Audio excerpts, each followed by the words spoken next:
o'clock. Good afternoon.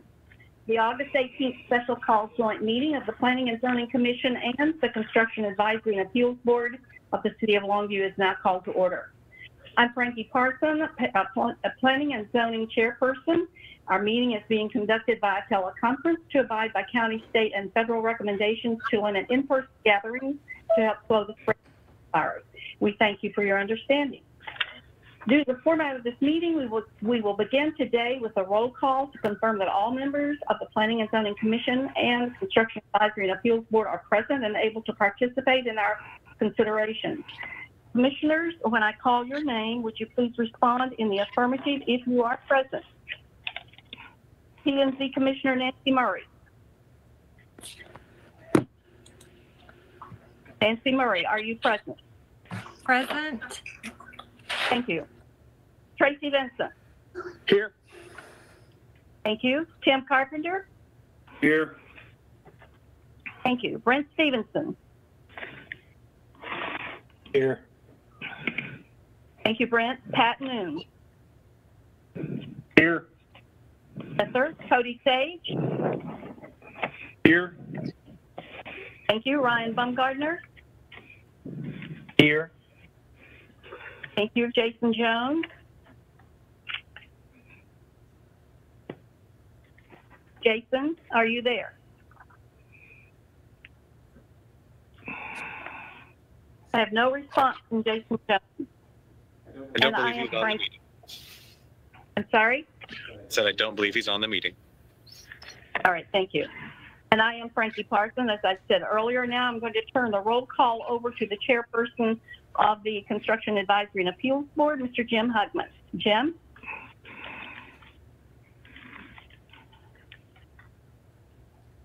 Jim Hugman? Jim, it looks like you're muted. You'll need to unmute.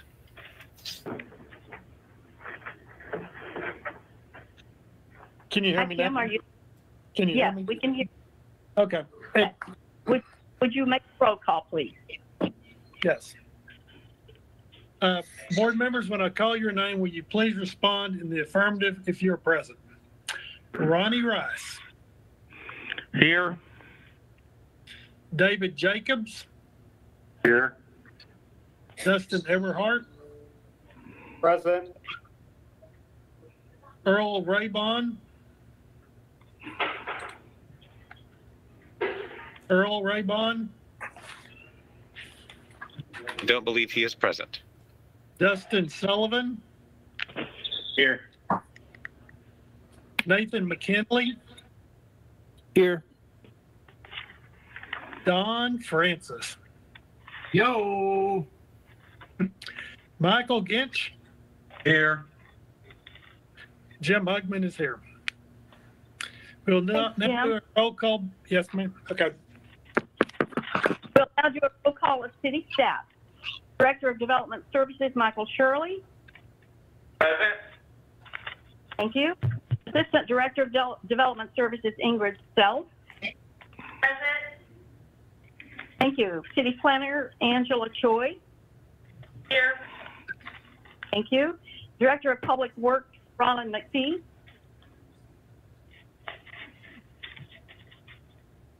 Roland McPhee. I am here. Thank you. And City Engineer, Alton Bradley. Here. Thank you. All present and accounted for. We begin now with the next agenda item, which is the citizen comment portion of our meeting. Those wishing to participate in citizen comment today were invited to access this meeting through a link to register with the teleconferencing application. And Richard Yakeley is coordinating the technical side of the meeting and will assist with moderating the citizen comment portion. When you're called to speak, you will be unmuted and given one opportunity to speak. Please begin by stating your name and address for the public record. If you're also watching a live stream of the meeting through City View Municipal Television, please mute to avoid feedback. Richard, do we have any residents who want to speak today? No, we do not. Having none, thank you. We'll move forward with agenda item number 3.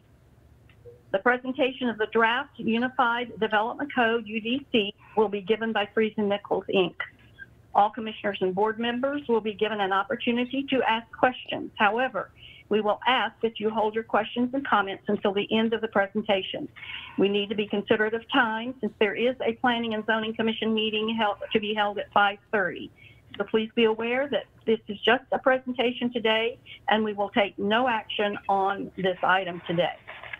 I'm now going to turn the meeting over to the representatives of Freese and Nichols. Well, thank you. Thank you. Please identify yourself.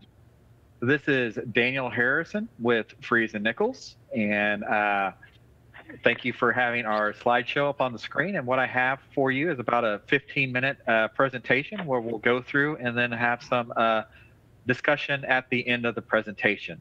With me today on the phone is Erica Craycraft and Wendy Chabet, also with Freese and Nichols. And this is the team responsible for working with staff to develop the regulations that you see in front of you today. Next slide, please. So what we plan on doing is giving you a reminder of the UDC process to date. We're going to go over some highlights of some key sections, and then we're going to talk about some proposed next steps, talk a little bit about where we go after today, and then we'll have our discussion in our Q&A. Next slide, please.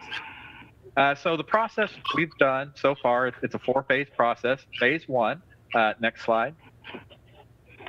What we did at the beginning of phase 1 is we had interviews with developers, elected and appointed officials. We sat down with city staff. We also had an open house. There's some photos on the screen from the open house. And we also had a joint meeting with the P&Z and council to review. We developed a diagnostic report that outlined issues, and then we presented that report to the P&Z and council. Next slide, please. Then in January, beginning of January of 2018, we had worked on phase 2. This is where we were meeting with staff and the development community to develop the different sections, and we gave a midpoint update to the P&Z through phase 2. Next slide, please. Then on phase 3, there were once we had drafts together, there was, of course, more meetings to refine the elements of the UDC, and then also some developer community meetings to go along with that. And then that leads us into the final phase, phase 4, where we're meeting with you today. And then, of course, we'll also have some council meetings moving forward as we go into the refinement and adoption phase of the UDC. Next slide, please. We have 8 sections of the UDC, so you can see on the screen how it's organized. At the very end, we'll have some definitions, which we'll talk about a little bit later. Next slide. And just sort of to be helpful on as we go through this, we have a little navigation bar on the bottom. So when we go through the slides, you'll see what section that we're talking about, what article that we're in. And so that's just a little helpful tool as we go through.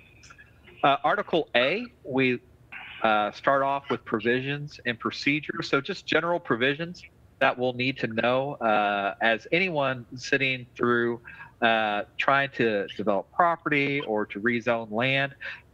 We have this thing, Article A, to really address what do I need to know. It's a very useful section. We highlight the development review bodies. We have some very nice tables in there. So if you're curious what you go, what planning and zoning is deciding. There's one table there that really summarizes a whole bunch of text that you can get your information very quickly. And that's really how we design the UDC, so people can find their information very quickly in tables and those type of formats to get the information they need to know and move on. We also updated the submittal and processing procedures. We have flow charts for that, also trying to make that very user-friendly. And we also touch in all the different contractor types. As contractors are registered in the city, what all the different types of contractor do we have and would be applying for permits. Next slide, please. So the general highlights in the section is, once again, consolidating those sections for application types and approval authorities in one place, making that easy for people to find. We also consolidated the section for public hearing and notification requirements. This is Is this zoning change going to P&Z require a public hearing, council? All these are in a table. It's very easy to see. Also the notification, whether we're sending out mailed notices, whether it's going into the paper, these are also in nice tabular form. And then once again, reorganizing and updating the contractor types. And also we wanted to highlight one of the new ads in there was the job site cleanliness requirements. So this is if there's construction going on next door, someone's building a home or there's some other commercial development, about the cleanliness of that site and making sure that all the trash is appropriately put together. This is also silt fencing and things of that nature. Next slide, please. Then we get into our zoning regulations. This is what a lot of people are going to be interested in as far as this establishes our zoning districts, our land use regulations, our zoning standards, our procedures, and how we go about alternative compliance and relief. Next slide, please. So this is just showing what a use chart looks like, or the use chart in the UDC looks like. Next slide, please. You'll see at the very top, we have all the zoning districts, and this is how the use chart's very useful and laid out. So we have all our districts along the top. Next slide, please. Then on the left, you'll see the land use. And so that's the actual use of the land, whether it's here we have an example of an assisted living facility. Next slide, please. And then what you'll see is we have definitions for these. So if you would click on that in the UDC, you would be taken to, here is the definition of a community home for people with disabilities. And so we have the definition in there. Next slide, please.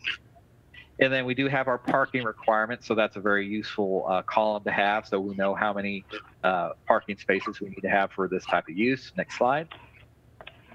Here in the middle of the table, this is going to let you know whether the use is permitted or requires a specific use permit.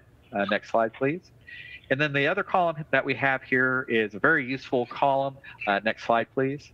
So in that, you'll see when we're talking about bed and breakfast, what the requirements to go with that would be. There's a hyperlink there that would take you to that. So it's very easy to find the information that you have. Next slide, please. Then when we get into our zoning districts themselves, we went from 12 residential zoning districts down to 10. We consolidated some, added one, and then for our non-residential, we went from 10 to 12. We added the downtown transition and the Interstate 20 district. Next slide, please. And then so you'll always see a purpose statement, so you know what to expect from the district. And on these tables or on these pages, we keep everything limited to one page so you can find all your information. So if you're trying to find out, what's in the general retail, this is going to be all the information you need to know, and you can click to find out that link. Dimensional tables are listed up there, so you can see what the minimum lot width would be. Next slide, please. Sorry, could I interrupt? Yeah. We're hearing some background noise. Could everybody please double check that you're muted? Great. Thank you, Erica. Thank you. Next slide, please. And so that was a summary of our one-page zoning districts on there. Talking about BNBs, wanted to highlight are also short-term rentals. We did add some standards about requiring a registry for those, so we would know where the BNBs or the Airbnbs also would be located.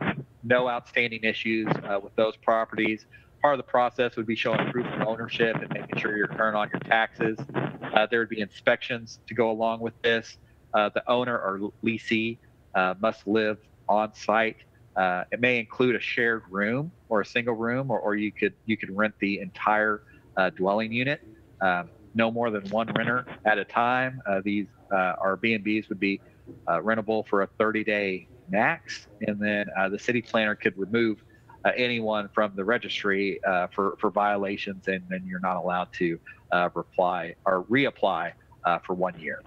Next slide, please. So we also want to talk about relief procedures, because when we're talking about zoning, most people are familiar with trying to come for a zoning variance. The critical thing to know about that is it does require a hardship. So there has to be something with the land. It can't just be an economic hardship, and that's really established by state law. But we also have zoning special exceptions. Those do not require a hardship, and we just have to specify those in the UDC, which we do. And those are for non-conforming uses or buildings, whether we're talking about setbacks or also off-street parking. So we have some special exceptions for those. Alternative compliance is another element that we added. It's really a standard that allows for a lot of flexibility. And a way to think about that is different but equal as far as the standard or the end result goes, or better. And this is specified in our different areas in our in the UDC, whether it's you're grouping landscaping. I want you to think if someone's trying to either develop or redevelop a property, and we have our landscaping regulations. What it allows is to, let's say we wanted to group all the landscaping in one area to provide some flexibility. There's a process that we can allow for that flexibility to do that. Or another example would be some of our parking or our architectural design standards that we have for our downtown districts. Next slide, please. Our zoning standards, this is what a lot of people consider the meat of when we're talking about zoning regulations. So we're talking about fencing and screening, buffer yards to separate uses, landscaping, tree preservation, how we park vehicles on property, multifamily development regulations, and then our architectural standards for when we're getting into downtown or for the corridor. Next slide, please. Historic preservation, this is Article C. This is a section that relatively just maintains little reorganization and cleanup in that, and then of course to fit it in the UDC. Next slide. Talking about subdivision regulations, when we go through the subdivision regulations, we look at general provision, who's required to plat property. Then we outline how you go through the submittal and processing procedures. We talk about the pre-submission proposal, what type of plats someone would submit, whether it's a final plat, minor plat. And then items 5 and 6 are really addressing our design standards and relief procedures. Next slide, please. So the main highlight I want to pull out from the subregs is really we have 3 platting tracks. The first track is post-construction platting. So that means I build my improvements. I build my road for my subdivision, or roads for my subdivision, and then I'm going to file my final plat. The city's going to come out and inspect it, and then I file my final plat, and then I can sell lots to either individuals or home builders to go and develop that subdivision. The second track is pre-construction platting. So this would be the situation where I wanted to have my final plat recorded before I built any of my infrastructure. The thing that is important to know about that is I would have to submit a construction, a bond for that to guarantee that those improvements are going to be built. And then if, for instance, I went bankrupt or I left the project, the city has some financial means to make sure that those roads are built, and the city is not going to be out for any improvements. The third track is for our minor or amending plats. Basically, if no infrastructure is required for a subdivision, then we could allow those to be administratively approved on there. Next slide, please. Other highlights, the maximum block length, that was reduced to 600 feet. There is a waiver for the city engineer, and reducing of the block length was really to focus on making neighborhoods walkable, having connections so people could get around the neighborhood. Then also we moved the development standards from Article E into an engineering specifications and details manual. Next slide, please. Development standards, there's standards for streets and sidewalks and driveways. So we have some standards all explaining how those are done. Number 2, for our water and wastewater, same as number 1. With our infrastructure permit, how things are built and the construction release for someone to go and build those. We have all that identified. And then also we have a section for abandonment of public roads. And so what would the process be for that? And then also for floodplain and damage prevention. So this is talking about how drainage works and also how flood prevention works. Next slide, please. Going into a little bit more detail on those that I think you'd be interested in. For our arterials and our collector street, sidewalks are required in accordance with the MPO plan. So where we show those on the plan, those where they'd be required. When we get to our local residential streets, a 4-foot sidewalk is required on at least one side of the street. And then we did add illustrations for the streets and the sidewalks so people could see how those would be laid out. Next slide, please. For the water, wastewater, and stormwater, we do have a minimum water line size of 8 inches. Automatic flush valves are required for dead-end lines, so of course that water needs to go somewhere so it doesn't sit there. Lot-to-lot drainage, as I mentioned before, we have standards for that, and making sure that drainage is not crossing more than one residential lot before it's diverted to either a street or some type of improvement, so we're not having a lot of homes with drainage issues. Next slide, please. Moving on to building and safety. So our sections here, we take a look at building and structure. These are where you have most of people just refer to these as codes. Fire prevention, mechanical code, electrical code, plumbing and gas code, energy, conservation, pool and spa. So changes weren't really made to these sections as these are the major codes that we have and are enforcing. Next slide, please. Signs. Signs was something that was talked about a lot. We have the layout there where we have general provisions, construction and safety, how we measure signs, all our different sign types, enforcements and appeals. Next slide, please. So some of the highlights that you'd be interested in is knowing that a variance is no longer required to reuse an existing non-compliant sign structure. Remember that was part of when we had our public meetings, we heard that type of information about how can we improve some of the sign regulations. Regarding roof-mounted signs, so these are signs mounted to the top of the building. They don't exceed 20% of the front facade on there. We did add a whole bunch of photos to clarify our sign types and our measurements about how we would go about measuring the sign face, and so people know how to calculate how big their sign could be. Then we also removed content-based sign regulations. There was a recent Supreme Court case that really said how cities across the country can regulate signs, and we made sure we were in compliance with that ruling. Then definitions, that's a very important section. Those are all at the back of the document. Throughout the document, everything's hyperlinked, so you can easily go and find what a term is. And so we made sure that we were all current on our uses and our definitions. And everything in the use chart is defined. So you're easily being able to see what a use is and what that intent is. Next slide, please. So just talking about proposed next steps, these dates are flexible. This is probably the soonest anything can happen, but we're not trying to speed through it, but we're just saying what the process would look like. The earliest we could probably present to the council is in September. Then also we'd want to present to the Construction Advisory and Appeals Board for their consideration at their meeting, and then also to the P&Z also in September, and then going to present to the council for consideration in October. And so those are sort of what we're seeing the next steps would be, but we can talk about that here in just a second. And then go ahead and go to the next slide.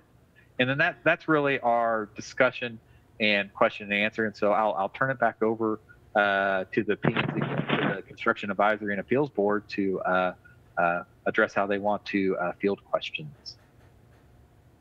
Thank you, Mr. Harrison. That was Daniel Harrison with Nichols and Freese and Nichols. And we are now ready to ask each of the planning and zoning commissioners for their comments or questions that you can pose to the consultant. So we'll take those one at a time. And after we finish that, then we have the same for the Construction Advisory Appeals Board. So first, on my party's name, Nancy, do you have any comments or questions that you'd like to the consultant? I think my only comment would be that I know you said you didn't want to rush through this, but presenting all of this starting September 3rd and then September 15th, that does seem like it's happening rather quickly. We've been working on this process for what seems like 2 years or maybe longer to me, and then to all of a sudden have it dumped on us and then require us to vote within a month seems like you're pushing it. Would anybody like to address the timeline there? I think, and I may turn it over to staff as well to provide some input, but I think those dates are flexible on there, and those were just as quickly if we were trying to, because once again we don't want to rush anyone through the process, but if we were putting dates to when could things happen, that was just an attempt to put some dates down, but I think those dates are flexible. But I'll let Michael or Ingrid address those if they have. Yeah, thanks, Daniel. As Daniel stated earlier, this was really more about just showing what the earliest steps could be, and just using that to show that it has, that our next step will be to go to council and make a presentation and get some feedback. And that's just showing, the very earliest it could go. And so, we're not trying to rush it, but at the same time, if we don't have a goal that we're trying to hit, then we'll, it could extend on for, another year. And so we just wanted to put that out there to gain some discussion and get feedback.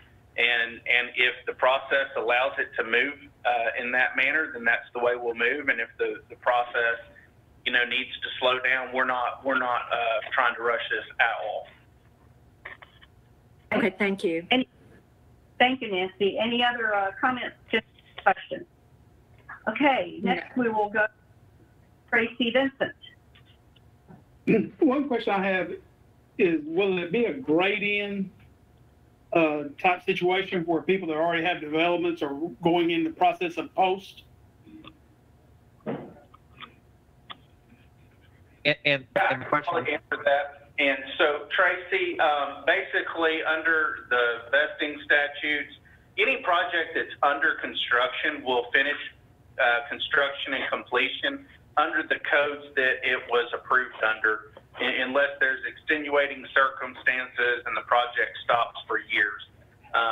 We're looking at right now, if this code were to be adopted under the timeline that it was presented, it wouldn't go into effect until January 1 is what we're looking at, because, we want to give time for everybody to get familiar with it rather than adopt it and then it be applicable the next day. But any project that's under review or permitted would continue out under the code that it was submitted under.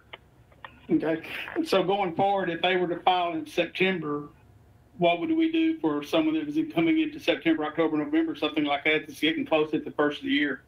Just go with the old stuff? Anything that would be submitted, and this is all conceptual, anything that would be submitted prior to January 1 would be under the codes that we're currently working under. So the new UDC would not be applicable until anything submitted after January 1. Gotcha. And then the other question I had was in relation to parking, like in a situation where, like churches, someone builds a church, they don't need as much parking as what we have to have. Today, a lot of parking is unutilized. Is the parking changing up any in the ordinances? I don't believe the parking count for churches changed. That standard is still pretty applicable across the board. Now there are situations where it's not, and that's where the variances and different relief processes would be available for us to look at those on a case by case and let the zoning board of adjustment make a determination on that.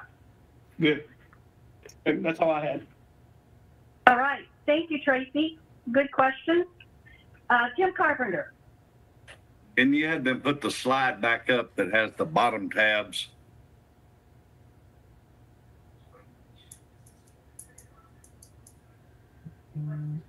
We're working on that, pulling it up for you. Okay, building and safety, tab F. once we implement and we're in, let's see here, 6 of the 7 are either state or national mandated, correct? Yes, sir. So we're not going to have to come back and deal with this when the mechanical code changes, the electrical code changes, plumbing and gas code upgrades, whatever. Because it's in there, it will go to the current code that we're going to be using in our city. Is that right? No. So currently, the building and safety codes are adopted in various chapters of our city code of ordinances, mostly chapter 19. And so what we're doing through this process is to basically repeal and repeal those sections of chapter 19 and replace it with Article F. So as far as any substantial changes or anything, there's no changes. Now, when a new code family comes out, you know, that it's not an automatic adoption. So next year, we'll probably be looking at a current code, because currently we're in the 2012 code family, in the majority of our codes. And so that's not changing. And then next year, we'll start looking at revising those sections and presenting, you know, whether we go to, you know, whichever of the 3 code years that are published. And then if and when that happens, then we'll amend Article F with the appropriate, you know, year cycle and or amendments. Some of the things that are typically amendments, you know, are codified in here, so we won't have to change those every time, like the contractor type, some of the relief procedures, some of the authority-related stuff, you know, the CAAB, Construction Advisory and Appeals Board, you know, a lot of the duties that they have, you know, we won't have to adopt and amend those. Those will already be adopted by reference. But I think like doesn't the mechanical code update every year? No. Now those codes some of those codes are adopted at the state level. That's what I'm asking. Through the various state organizations, and it gets conflicting because the other state authorities over those licensed contractors dictate that they have to follow the current code, but us as a home rule municipality have the authority and ability to adopt and amend whatever code family we want. So, but we try to and promote and adopt whatever the current one that the contractors are having to use, but it's not an automatic adoption. There are some cities that do that, and they say whenever that code family is published, it's an automatic adoption. We have, you know, it's just an automatic thing. We're not going to go through any kind of review or consideration, and it's just an automatic adoption. We're not recommending that we do that because we want to review it and make sure, because there's some code cycles that are not right for us, and we want to be able to review those and make sure that there's not any local amendments that may need to be made that we can make as we're allowed to. Well, I mean, we got, correct me if I'm wrong, but did we not get forced into the Energy Conservation Code? Correct. The state mandated it, and we were given no choice. Correct. And because of our, because we're a listed community, we can't go less. And we are, we have the most current one adopted. We're not under the 2012 Energy Code. So, Okay. and that is reflected in the UDC. But regardless of what happens, it would still come back into this section within the master UDC. Correct. Is sent and the council approves or disapproves. Correct. Okay. Great. Yeah, we're not proposing that it be worded in a way that it would be an automatic adoption once a new one's published. We don't want to take away that local control. Yeah, that makes a lot of sense. Okay. Second question, and this goes back, Nancy already alluded to it. 2018, I raised the question and have requested, and I want to make absolutely sure that the rezone signs are in this thing somewhere. Yes, sir, they absolutely are, and we Thank you. that if you look in the section as far as the notification, we're actually going above. We're recommending that we go above and beyond the state minimum mandates for that. You know, going from a 200-foot to a 300-foot, where we notify property owners by mail. As you mentioned, the signs, and we do have a sign size and verbiage that we've been working with and are in the process of getting those signs made, so that we can do that extra step. And then also some of the notifications, there's an additional step that's not required by state law, but there is an additional publication notification that we're going to be doing, that we've been doing, but it's not required. Okay. Tim, any other questions or comments? No, thank you. That was my two big issues. I appreciate your answers, Michael. And Tim, if you'd like to come by our office, we can show you kind of what that size and template looks like. Yeah, I just think we would head off a lot of issues if the signs are posted prior to. Yeah, and it's very similar to the style and such that is used for like TABC proposed permit signs. Yes. Unfortunately, it'll be very institutional, but we're looking at the sizing and lettering and everything so that it will be useful and not just a sign to post that you can't read. Okay, great. Thank you. Mm-hmm. Thank you. Thanks, both of you. Brent Stevenson, questions or comments?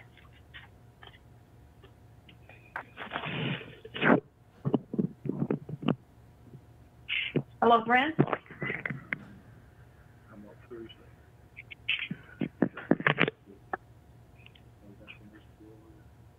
I'm not getting any comments from Brent, so I'm going to pass to Pat Noon.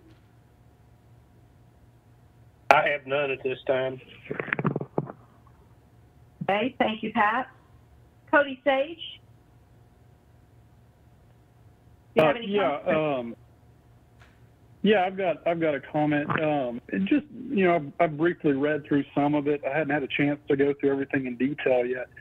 But it seems like this UDC, you know, the purpose of it was to simplify the development process, because we're kind of have somewhat of a reputation of not being developer friendly. And it seems like the UDC, and maybe this in general, but some of the parts that I've seen have increased some requirements for some development. Can you all speak to how is this supposed to streamline the process, or how is it supposed to make us more development friendly? Yes, I'll go ahead and address that. Yes, starting off when we were had all the original text together, we probably reduced the amount of text by, it's somewhere in the range of 25 to 30%. So what we were trying to do is reduce the amount of text, and also to put it in an organization that would make sense to most people, because we know when someone's trying to get information out of this document, no one's sort of reading it from cover to cover. The layout's going to be, I want to know what my property is zoned, or I want to know what my contractor permit is, or the landscaping regulation, or parking, or something like that. Everyone's probably going here for just something very specific.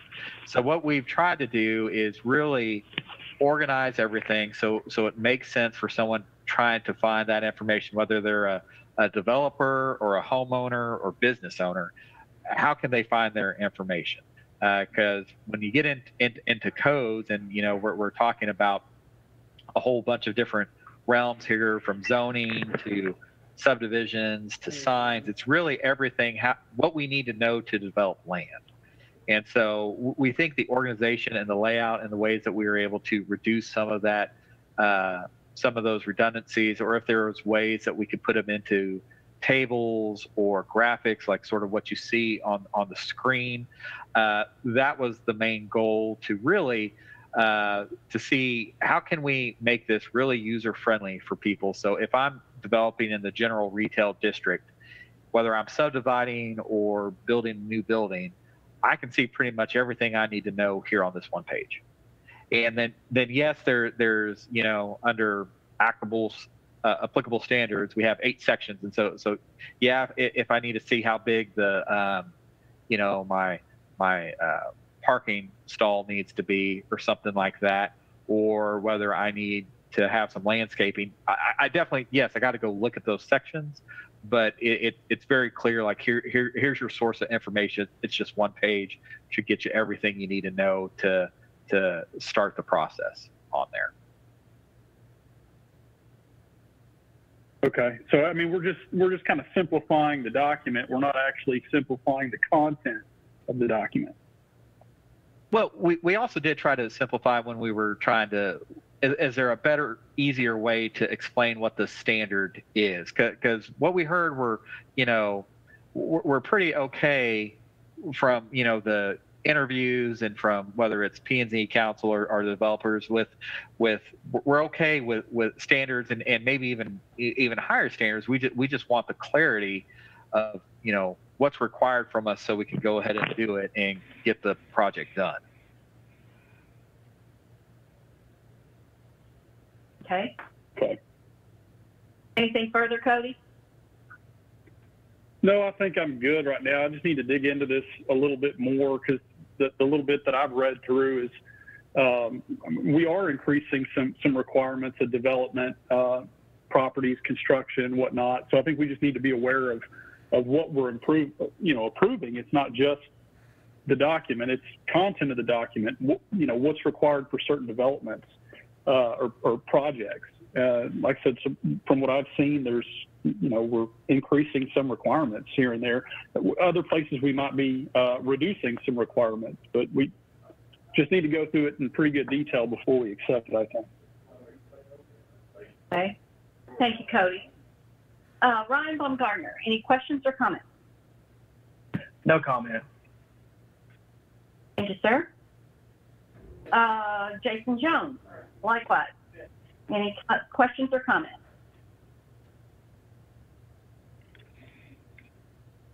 Jason? I don't think he was here. Okay, sorry about that. I didn't mark it on the other page. Thank you. Jason, so I would just say I agree. It navigates, seems to be user-friendly, and it navigates well. I like the organization, the menu bars and everything, very, very nice. So I don't use it on a daily basis like some people do. So maybe I am not the ones who really critique that, but it does look very organized to me. And that being an organized person, I like that part of it. Seems very user-friendly. All right, thanks everyone for your questions and comments on P&Z. And now I'm going to turn the questioning over to Jim Hugman for the CAAB members. Mr. Hugman. Sound check, can you hear me? Yes, sir. Okay, Ronnie Rice, do you have any comments? 2 questions. Back on the safety deal, why is pull and spa say reserved? Just because I saw it, made me wonder why you said reserved. What is reserved? Give me that explanation. Okay, so the recent legislative session for the first time adopted the International Pull and Spa Code. And so we know that when this next cycle, when we go through and start adopting codes, that we're going to adopt the International Model Code for pools and spas. So we went ahead and put a placeholder in the numbering for that so that we could just plug it in when we go through that process. We did not want to kind of muddy the waters, if you will, of this process of having to go through a complete new code and make sure that it was what we wanted to adopt or if we wanted to do any exceptions. So that's why there's a section reserved for it, because we know we're going to have to come back and include that, but we didn't want to do that through this process, if that makes sense. Real quick, where's irrigation? Is it listed under plumbing and gas code, pool and spa? Does irrigation have its own mark, or is it under building structures? Yeah, I believe irrigation would fall under, there's a portion of it that falls under the plumbing with some of the backflow prevention, and then just the plumbing code itself dictates a lot of the irrigation requirements, and of course state law. I've heard some changes coming up on their end from the irrigators. Last but not least, my comment, we started this whole process trying to break the trend that the developers told me they don't want to do business because we're too complicated. I commend this. If a developer comes here and he can one stop from A to Z, know that every permit, everything he needs to ask, every question, he's not going to come back today and 3 days later have to go do something else. Y'all are all telling me that covers that. So somebody from out of state comes here, they'll be able to go to this site and not ever be surprised about what our requirements and permitting process 100% is going to be right here at their fingertips. Is that correct? Correct. And then last but not least, are we going to beta test this? I would like to see us beta test this and pick some secret shopper and let them play with this to make sure that, yeah, the people who develop it, the ones that have touched it every day. But if I was the out of towner that came, I wish I could find someone to go play and pretend they were doing this process and see and get their feedback before we go to final, just to see is a different set of eyes.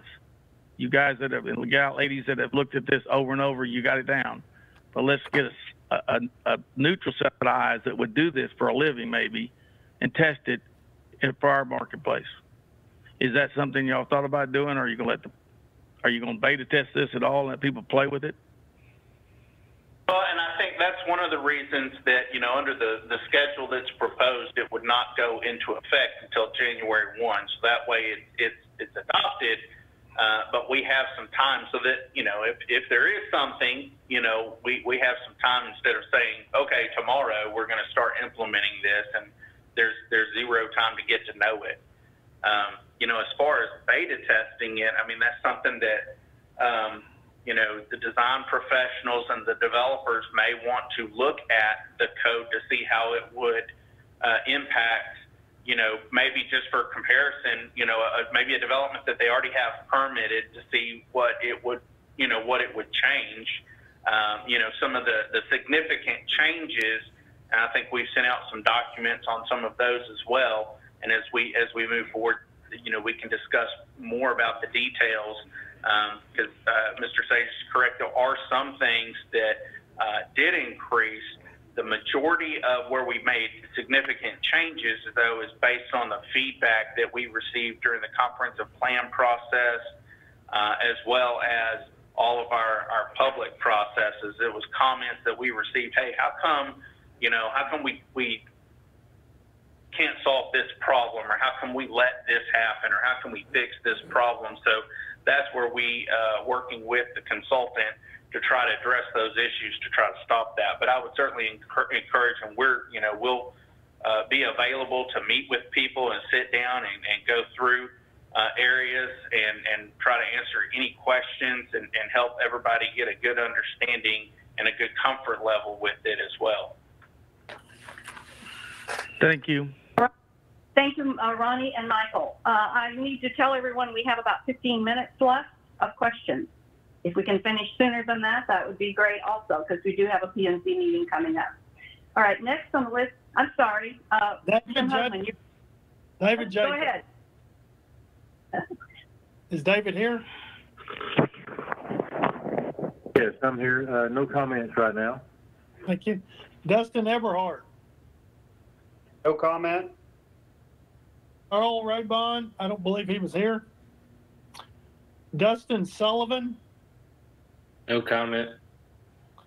Nathan McKinley. No comment. Thank you. Don Francis. Don. Michael Ginch. No comment at this time. Jim Hugman. I have one comment. I was looking through here, and y'all get into like prescriptive things of footings for retaining walls and stuff. That's getting pretty detailed in this code. And you tell people that they need to meet the Texas Architectural Barriers Act. Well, and then that's like a 19-line statement. do you really think that's, I mean, y'all are getting into the weeds here.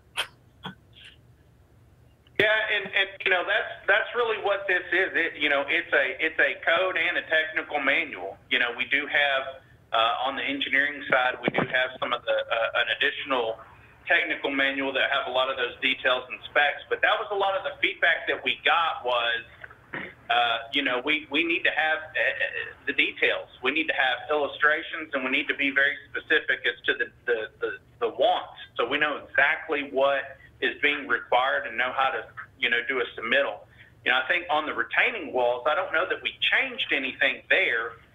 You know, a lot of that was, you know, straight out of the building code. It may have been, it was a local exception that we had, and that we are just going to take out of the exceptions and make it part of our code. But that's just, I mean, that's, you know, when you start getting into the weeds and allowing flexibility instead of saying, hey, if you're doing a retaining wall, just go get it engineered and we'll accept an engineer's stamp. We say if you're doing it this way, you can do it prescriptively, or you can get an engineer's design. So, you know, a lot of that prescriptive detail gives flexibility in the end as well, because they know what they can submit without having to go and get an engineer to design it. Well, you might want to up it a little bit, because it's not very, it's not. And then if we get down here and you start getting into safety requirements, does the city really want to get into safety requirements? What section are you talking about? In particular, it's on page 383. It's talking about trenching, and you get into, you know, the Director of Public Works promulgating trenching standard. Yes, and a lot of these are. Oh, your insurance. I'm just bringing it up. Yeah, a lot of these are specifications that we already have that are out there in administrative rules. And so when we talk about developers and contractors coming to the city, those administrative regulations and technical manuals are hard to find because they're not just out there easy to thumb through.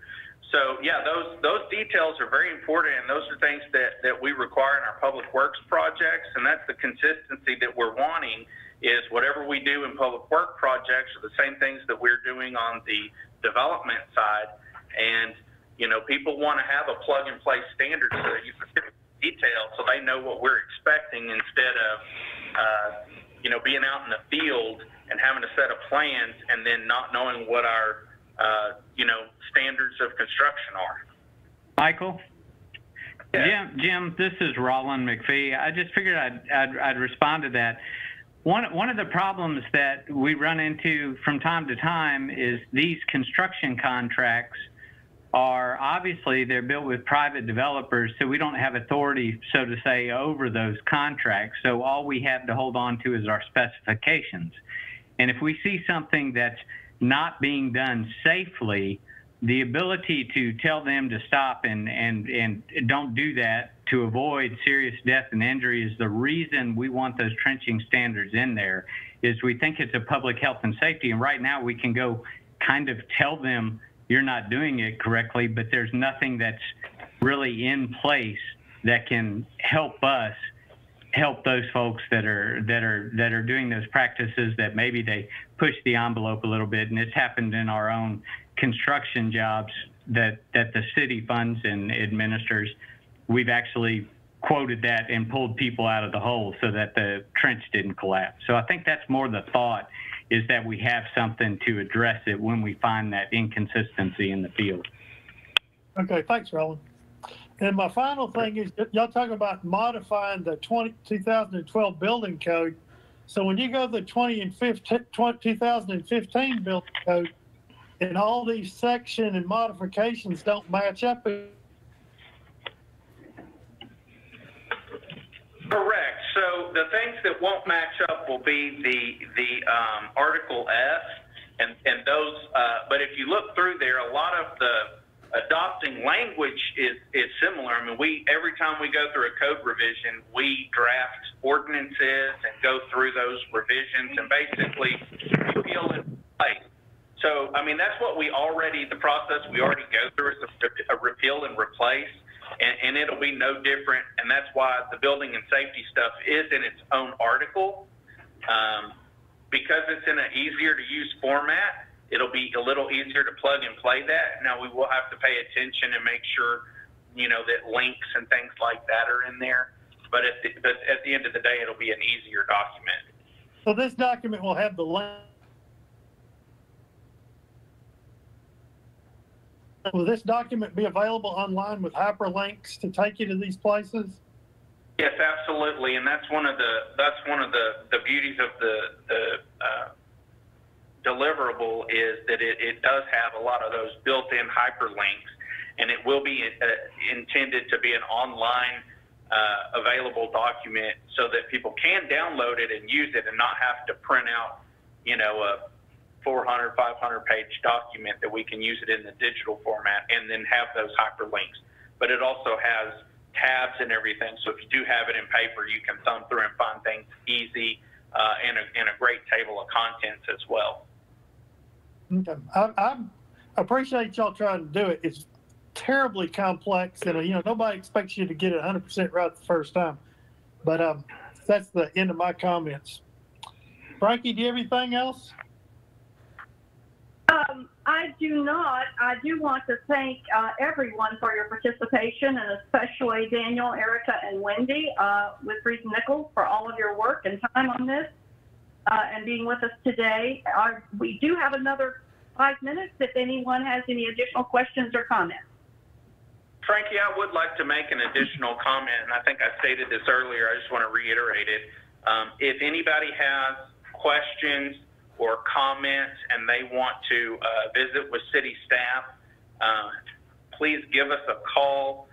We'd love to set up a time, an appointment, and go through and try to address any of those comments, concerns, or questions that we can to try to be a resource. Excellent. Any other questions of staff, anyone? All right, I believe. Frankie, Go ahead. This is Don Francis. I didn't realize I was muted. My only comment is, or question is, do we have a good avenue that will be in place to notify all the builders and contractors out there of this upcoming events? Something more than just posting it online. Is there going to be any tools in place to really bring everybody up to speed? Yes, and one of the things that we've done from the beginning is we've worked closely with the Builders Association, and they have had focus groups that have gone through and reviewed portions and provided feedback, and we'll continue to work through those avenues. Obviously we'll start doing as we move forward with the adoption process and implementation process. We'll use all of our resources. The municipal television channel that we have, City View, we'll use that. We'll put some slides out there. We'll do some things in the office, and then we'll use the resources that we have via emails and all of our development contacts.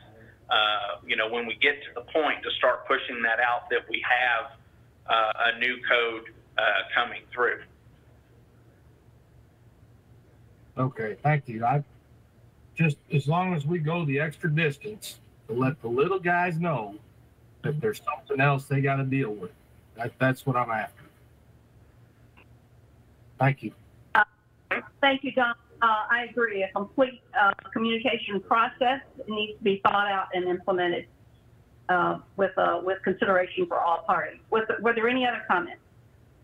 This is Daniel Harrison. I just wanted to say thank you for letting us present today, and it's been great being able to answer these questions and be a part of the process with you guys.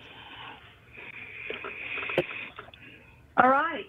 With no additional comments or questions, we will be adjourned. Thank you, everyone, for your attendance today.